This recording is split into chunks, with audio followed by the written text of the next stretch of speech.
Quand on parle de la dépravation vestimentaire, il s'agit du fait que l'on s'habille de façon indécente, de façon non acceptable par la société.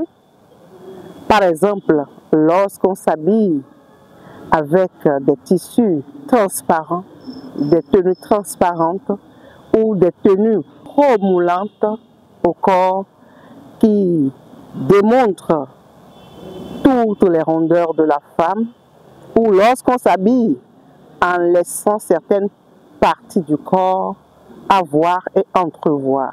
Les facteurs qui favorisent la dépravation vestimentaire se retrouvent dans le fait que les jeunes d'aujourd'hui veulent vraiment rester dans le mimétisme vestimentaire, c'est-à-dire à la télé, quand on voit les cinéastes s'habiller, les actrices s'habiller, on croit que c'est ça qui est le général et c'est ça qu'on doit faire. Lorsqu'on voit aussi les pères s'habiller de cette manière dépravée, ça joue sur la conscience de notre jeunesse et les filles d'aujourd'hui croient que c'est s'habiller de façon dépravée qui est la norme et qu'avec ça, on est la mieux habillée, la plus belle et la plus convoitisée. Je pense aussi aux médias, la télévision.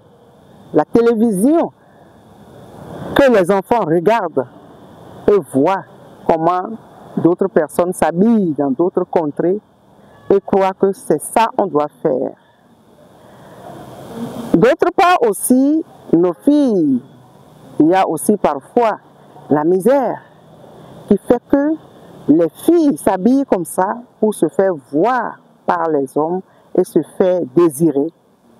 Et on pense que c'est en se faisant désirer, en se faisant dénuder de cette manière que l'homme va plus aimer. La femme africaine, des années auparavant, ne se dénudait pas. La femme est une personne très sensible, une femme de valeur qu'on doit préserver et qui doit préserver son corps, qui doit cacher ses parties sensibles aux autres. Et surtout, la jeune fille, lorsque tu te dénudes, normalement l'homme qui est censé ne peut pas te faire la cour et vouloir t'épouser. Il va passer par là et te laisser. Parce que ce que tout le monde a déjà vu, qu'est-ce que lui, il a choisi et gardé à la maison en cela. Est-ce que vous voyez? Donc, comme impact, nous pensons que ces comportements jouent négativement sur notre société. À l'école, les filles qui se comportent de cette manière et qui s'habillent mal, beaucoup d'hommes rôdent autour d'eux. On croit que c'est des filles simples, faciles. C'est des filles de mœurs légères qui se donnent facilement au sexe. Et elles sont vraiment dérangées par les hommes. Parti de là, nous assistons à la déperdition scolaire. Cette déperdition scolaire qui joue sur la gente féminine. Nous prenons l'égalité sexiste et le respect de la gente féminine. Et nous-mêmes, nous nous habillons de cette manière, nous femmes, nous nous habillons de cette manière, au risque d'attirer des négativités dans notre vie, parce que sur le plan religieux, ce n'est pas bien. Sur le plan social, ce n'est pas bien. Sur le plan spirituel aussi, ce n'est pas bien.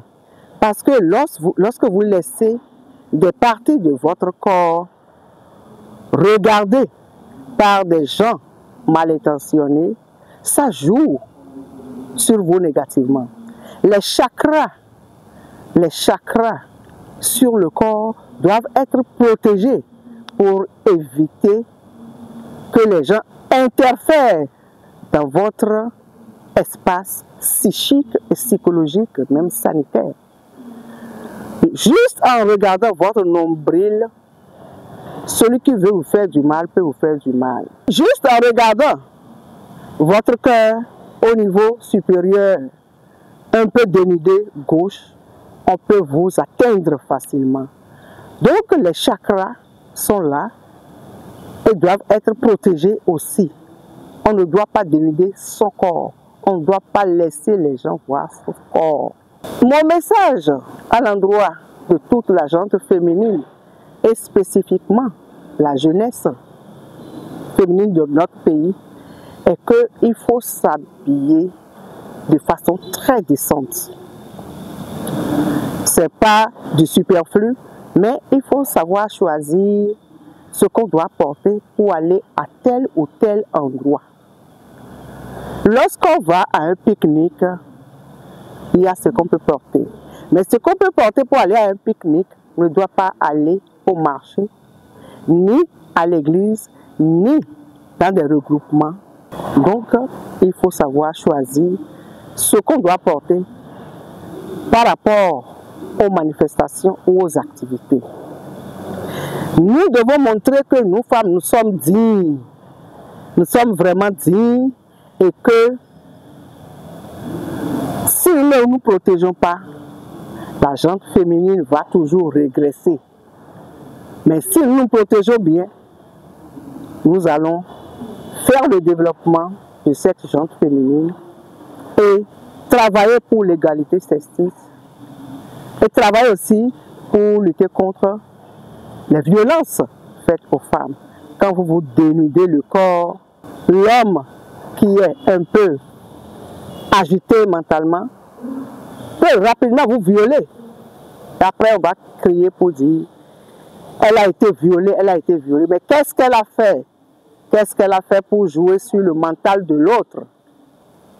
Donc, je prie toutes les femmes de corriger leur tenue vestimentaire, de mieux s'habiller et de mieux se comporter dans la société pour qu'ensemble, nous femmes, nous soyons révélées.